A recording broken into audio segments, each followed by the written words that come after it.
지방자치TV는 2016 지방자치 행정대상 심사를 실시했습니다.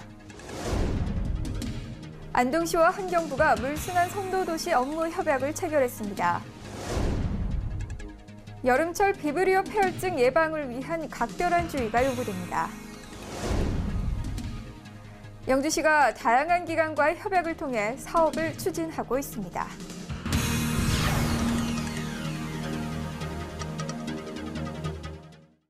시청자 여러분 안녕하십니까? 지역 균형 발전과 문화 소통을 위해 앞장서고 있는 지자체 뉴스입니다. 본격적인 장마가 시작돼 연일 흐린 날씨가 계속되고 있습니다. 폭우가 많이 쏟아지는 만큼 안전관리에 유의하시기 바랍니다. 항상 발빠르게 각 지역의 소식을 전하는 지자체 뉴스. 한 주간 대한민국을 뜨겁게 달군 국회 소식부터 정리해드립니다. 안녕하세요. 박나은입니다. 한 주간의 국회 소식을 간단하게 정리해드리는 국회는 지금. 이번 주 국회 소식 살펴보겠습니다. 20대 국회의 첫 대정부 질문이 이뤄졌습니다. 지난 4일에 열린 20대 국회 첫 대정부 질문에선 경제 현안을 놓고 여야가 공방을 이어갔습니다. 이틀째 대정부 질문이 진행된 지난 5일에는 국회 비경제 분야 질문이 진행됐습니다. 법조비리 의혹과 북핵 문제 등에 대한 질의가 이어진 가운데 여야 의원 간의 충돌로 오전 한때는 회의가 중단되기도 했습니다. 대정부 질문의 파행 운영은 최악의 국회로 비판받았던 19대 국회에서도 흔치 않은 일이었지만 20대 국회가 첫 대정부 질문부터 구태를 재현함에 따라 국민의 실망감도 커질 것으로 보입니다. 특히 앞으로 세월호 특별조사위원회 문제 등 민감한 이슈들이 부각되면 여야가 본격적으로 충돌하면서 20대 국회도 초반부터 경색 국면으로 흐를 가능성이 작지 않다는 우려가 나오고 있습니다. 협치와 새정치를 외치며 출발한 제20대 국회가 첫 대정부 질문부터 파행으로 얼룩지고 있습니다. 18대 국회에서 두 차례나 불발된 고양세법이 20대 국회에서는 입법이 될지 주목됩니다. 지난 6월 29일 국회의원 회관에서 고양세법 추진 정책 간담회가 개최됐었는데요. 고양세란 농어촌 재정을 확대하기 위한 정책으로 농어촌 지자체를 지정해 기부를 하면 소득공제를 받을 수 있도록 하고 지자체가 이 기부금을 농어촌의 복지 향상에 활용한다는 것입니다. 간담회에서 황주홍 국민의당 의원은 고양세는 지역 간 재정 격차 해소의 대안이라며 이번 정책 간담회가 우리의 고향, 농어촌을 살리는 고양세가 되길 진심으로 바란다고 강조했습니다. 지방자치TV는 지난 7월 4일 오전 국회의원회관에서 2016 지방자치 행정대상 심사를 실시했습니다. 올해로 2회째를 맞는 2016 지방자치 행정대상 시상식에 앞선 이날 심사 자리에는 최충욱 조직위원장과 이상업 박사, 이인규 박사 등 심사위원과 지방자치TV 소속 관계자들이 참석했습니다. 지방자치 21주년을 맞아 우수하고 모범이 되는 지방자치단체를 표창하고 지방자치단체의 발전 방향을 모색하기 위한 이번 시상식은 7월 14일 목요일 오후 2시 국회 헌정기념관에서 개최됩니다. 2016년 지방자치 행정대상 심사 과정에서 가장 역점을 두고자 한 점은 정확성입니다. 정확성과 그리고 객관성을 토대로 해서 제출하신 공적 조서 등을 참고로 해서 그야말로 정확하게 과학적인 배점 기준으로 했습니다. 최충웅 조직위원장은 이번 시상식이 민선 6기 2주년인 지방자치단체의 중간 성과를 되짚어보고 향후 발전 방향에 대해 점검할 수 있는 소중한 시간이 되길 기대한다고 전했습니다.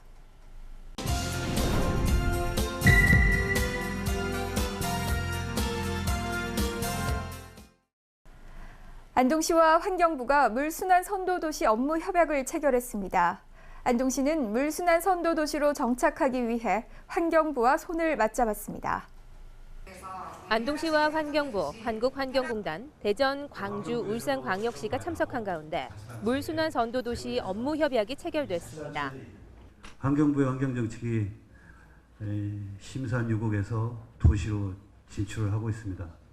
도시민들이 실질적으로 환경에 대한 혜택을 누릴 수 있도록 정책을 전환해 나가고 있습니다. 이번 협약에 따라 환경부와 한국환경공단, 지방자치단체가 물순환 회복의 상호 협력 체계를 구축합니다. 물순환 도시 2020년까지 사업이 이제 진행이 됩니다. 이런 사업을 통해서 우리 시가 또 새롭게 생태 도시로 거듭나는 계기로 만들었고, 또 내년에 또 중장기적인 마스터 플랜을 저희들이 수립을 합니다. 이 마스터 플랜에 의해서 2025년까지 대대적인 그런 물순환 도시, 그러면서도 문화와 또 생태가 공존하는 그런 도시로 만들어갈 계획입니다. 환경부 공모사업에 선정된 안동시에 물순환 청사, 물순환 공원 및 거리를 조성하고 물순환 전도도시 마스터 플랜을 수립하게 됩니다. 대구 지역 생활권 성과 보고 발전 협력 협약식이 개최됐습니다. 안동시를 비롯한 인근 시군의 상생 발전 방안을 논의했습니다. 지역발전위원회와 대구시 공동으로 주관한 대구 지역 생활권 성과보고 및 발전협력 협약식이 개최됐습니다. 인근 시군 농특산물을 공동 판매하는 생생장터, 로컬푸드 도시장터 등 대구 지역 생활권 연계 협력 과제를 보고했습니다. 안동시는 그동안의 대구 지역 생활권 연계 협력 과제들을 토대로 지역 간 시너지 효과를 창출해 상생 발전을 이끌어가겠다는 포부를 밝혔습니다. 영주시가 업무 협약을 통해 다양한 사업을 추진하고 있습니다. 영주시가 서울 SBS 목동 사옥에서 환경부, SBS와 함께 우리 마을 도랑 살리기 업무 협약식을 체결했습니다. 환경부가 주관한 우리 마을 도랑 살리기 사업은 주민 참여형 환경 정화 활동으로 영주시 부성면 용암1리 화감천을 비롯해 전국 39개 지자체 총 46개 마을 도랑이 선정돼 진행됩니다. 이날 장욱현 시장과 윤성규 환경부 장관, 김진원 SBS 사장을 비롯한 전국 20개 지방자치단체장은 협약식을 통해 자연이 살아있는 청정마을 조성에 적극 협력할 것을 결의했습니다.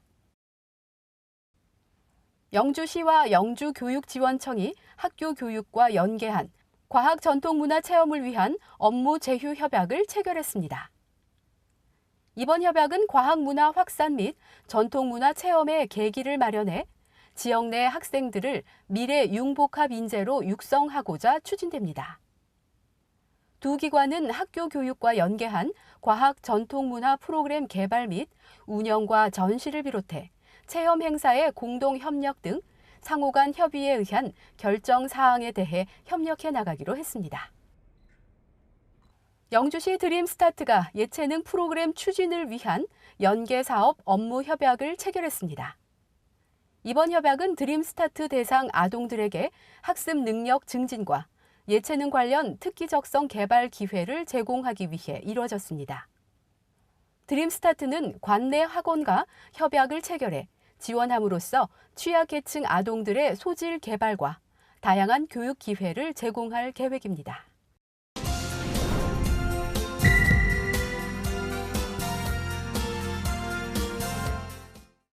여수시가 남산공원의 국제 해양 관광도시에 걸맞는 대표적인 관광 상징물을 건립합니다. 시는 남산동 남산공원 광장의 아름다운 풍광을 조망할 수 있는 여수의 대표적인 타워나 조형물 건설을 추진하고 있습니다. 오는 8월까지 상징물 아이디어 공모에 나서 1차 내부 심사와 시민 평가를 거쳐 오는 10월 수상작을 발표한 뒤 상징물 건립에 나설 계획입니다. 여수시가 여름철 비브리오 폐혈증 예방을 위한 각별한 주의를 당부했습니다. 최근 타 지역에서 올해 첫 비브리오 폐혈증 환자가 발생함에 따라 비브리오 폐혈증균의 감염을 막기 위해 몸에 상처가 있는 사람은 장화나 고무장갑 등을 착용하고 간질 환자나 노약자 등은 어패류 생식이나 바닷물 접촉을 피해야 합니다. 비브리오 폐혈증의 경우 해수 온도가 18도 이상 상승하는 시기부터 감염자가 늘어납니다. 감염될 경우 치사율이 50%에 이르러 조기 진단과 신속한 치료가 무엇보다 중요합니다. 담양구는 그동안 버스를 이용하기 불편했던 산간 오지 주민들이 신속하고 편리하게 이용하기 위해 행복 택시 이용권을 7월부터 발행해 운영하고 있습니다. 군은 지금까지 행복택시를 운행하기 위한 관련 조례를 제정하고 대상자를 조사해 교통 불편을 겪었던 8개면 27개 마을 246명을 이용 대상자로 확정했습니다. 행복택시 이용 대상자는 농촌버스가 운행되지 않는 마을 중 가까운 버스 승강장으로부터 1km 이상 떨어진 마을 주민 중 자동차가 없는 65세 이상 주민을 우선 대상자로 선정하고 해당 마을 대표자를 통해 이용권을 배부했습니다. 행복택시는 이용자가 시간과 장소를 정해 행복택시를 호출해 운행하며 가까운 승강장까진 100원, 읍면 소재지나 가까운 전통시장까진 1,000원을 지불하면 되고 주 1회 사용할 수 있습니다.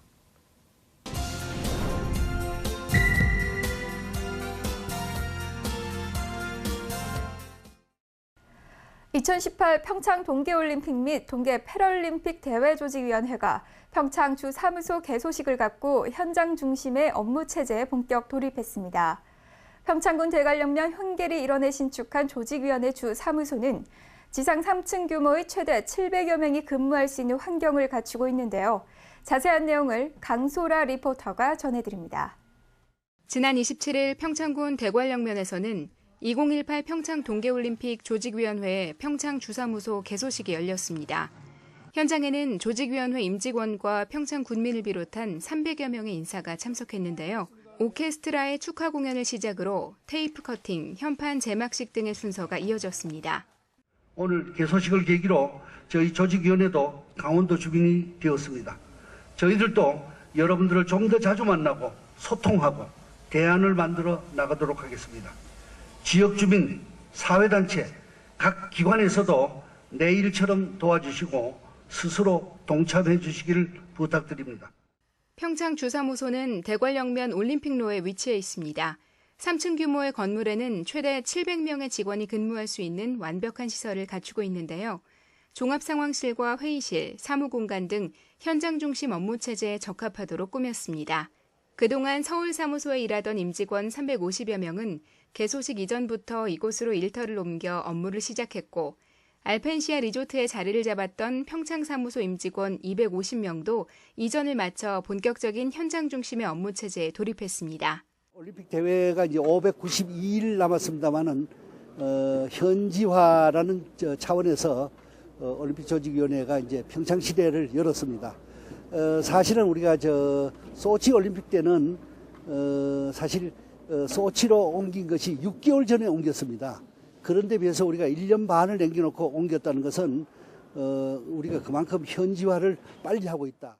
그동안 조직위원회는 6개 기관에 분산돼 있었습니다.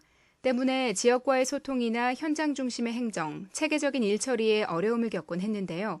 이번 개소식을 계기로 전 직원이 참여하는 대면 회의가 많아지고 결제 처리도 신속하게 진행돼 올림픽 준비에 활력을 더할 것으로 기대됩니다. 조직위가 우리 대관령면에 상주하게 된 것이 사실 이제 그 올림픽을 유치하고 난 후에 그 피부로 와닿는 가장 큰 일이라고 저는 생각을 해요. 조직위원회가 한 700여 명이 이 지역에 이제 상주를 하게 되는데 뭐 상가에서는 굉장히 큰 기대를 갖고 있습니다. 그러니까 여러 가지 이제 간접적인 부분 말고 직접적으로 피부에 와닿는 부분들이 그분들이 여기에 미치는 파급 효과라는 게 저희들은 굉장히 이제 많을 거라고 생각해요. 이제 8월 리우 올림픽이 끝나면 전 세계의 이목이 우리 평창으로 집중될 것입니다. 조직위원회는 이번 올림픽을 경제올림픽, 문화올림픽, 환경올림픽, 그리고 평화올림픽이 되도록 최선을 다하겠다고 밝혔는데요. 그러나 성공적인 올림픽 개최에 있어 가장 중요한 것은 지역 주민들의 적극적이고 자발적인 참여라고 강조했습니다. 지역 주민들 역시 조직위원회와 협력해 성공적인 올림픽 개최, 그리고 지역의 발전을 이루어내겠다고 다짐했습니다. 굉장히 이제 반기고 또 한 600일 정도 남았지만은 우리 지역 주민으로서 같이 공유하면서 지역의 한 사람으로 이렇게 그 구성원으로서 같이 생활해 준다 이러면은 그 올림픽도 성공하고 지역의 이제 발전도 같이 함께 나가는 길이 아닐까 그렇게 생각합니다. 평창으로 터를 옮긴 조직위원회는 앞으로 마스코트 런칭 행사, G-500일 기념 행사 등을 차례로 열며 2018 평창 동계올림픽 준비에 박차를 가하겠다고 밝혔습니다. 본격적인 평창시대가 열렸습니다. 조직위원회 평창주사무소 개소를 계기로 현장 중심의 동계올림픽 준비가 시작됐는데요. 2018 평창 동계올림픽 개최까지 5만 평창 군민도 열심히 응원하고 지원하겠습니다. 햇빛700 강소라입니다.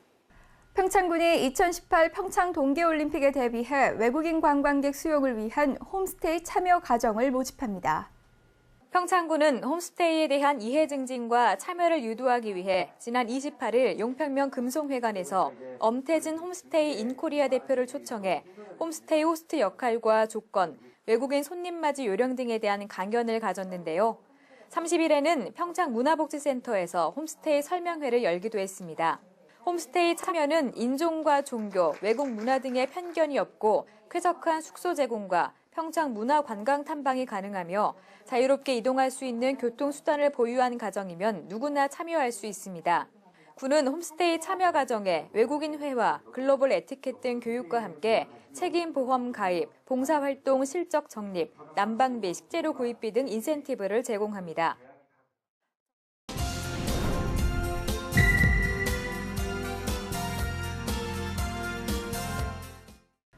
오산시 오매장터의 새시봉으로 유명한 가수의 이름을 딴 문화거리와 광장이 들어섭니다. 이를 계기로 오매장터가 7, 80년대 전성기를 되찾고 오산시의 대표적인 명소로 자리 잡을 수 있을지 기대를 모으고 있습니다. 오산시는 지난 17일 가수 이장희 씨와 MOU를 체결하고 오매장터 내 이장희 명칭을 딴 거리와 광장 조성, 콘서트, 통기타 수업 등의 활성화와 홍보에 협조해 나가기로 했습니다. 1970년대 대중음악의 아이콘인 이장희 씨는 오산시 부산동 출신으로 지난 1971년 가수로 데뷔해 겨울 이야기, 그 건너, 나 그대에게 모두 드리리 등 수많은 히트곡으로 대중의 사랑을 받았는데요. 저는 이 오산에서요, 저의 작은 꿈을 키웠었습니다. 30몇 년 동안 마지막에는 제가 후에 사랑과 평화라는 그룹을 만들어서 제가 있던 여기 그 계란굴에 있는 조그마한 그 귤밭에서 창고에서 연습하고 했던 것이 지금도 기억이 새롭습니다. 오산시는 이장희 거리와 광장 조성을 통해 오매장터가 오산시 문화관광의 대표 중심지로 자리 잡고 나아가 지역 경제 활성화에도 기여할 것이란 기대를 나타냈습니다. 지역의 가장 큰 전통시장이 오매장터 시장이었습니다. 이것이 과거에 슬럼화됐는데 이곳을 문화 콘텐츠를 넣고 도시 재생을 일으켜서 많은 시민들이 사랑받는 문화촌 거리로 만드는데 이장희 선생님이 함께 해주셔서 정말 문화가 또 예술 문화가 꽃피우는 그런 장이 되면 도시 재생이 성공할 수 있지 않겠나. 오매장터는 지난 2013년과 2015년 맞춤형 주거정비 사업 등의 공모 대상지로 선정되면서 총 사업비 51억 원 규모의 도시 재생 사업이 한창인데요. 오매장터 특유의 스토리텔링을 기반으로 TV 세트 박물관, 추억의 먹거리 골목, 복합 문화공간 조성 등을 진행 중입니다. 한편 10여 년 만에 고향을 찾은 가수 이장희 씨는 이날 저녁 오산 문화예술회관 대공연장에서 콘서트를 열고 오산 시민들을 위한 특별한 무대를 선보였습니다.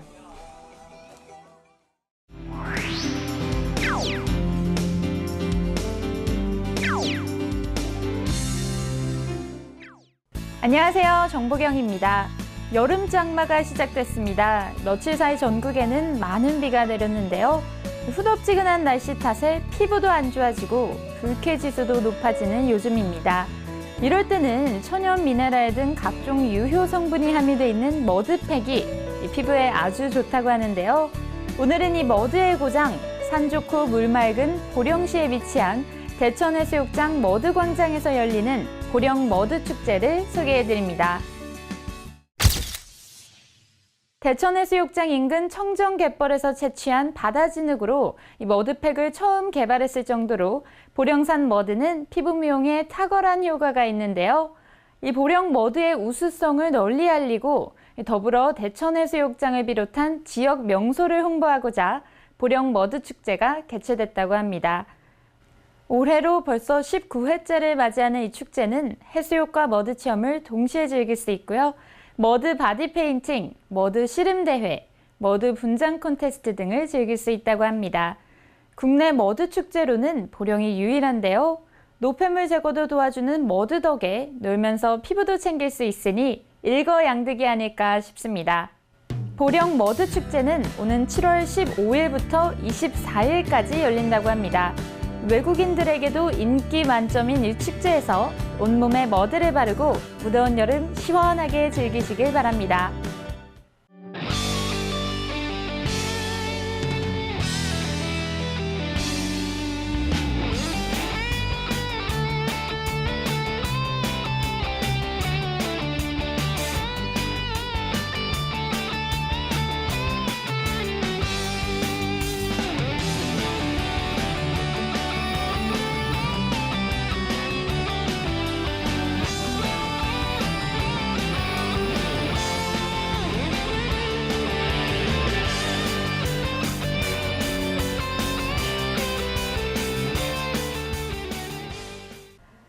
장마철에는 기상병을 주의해야 한다고 합니다.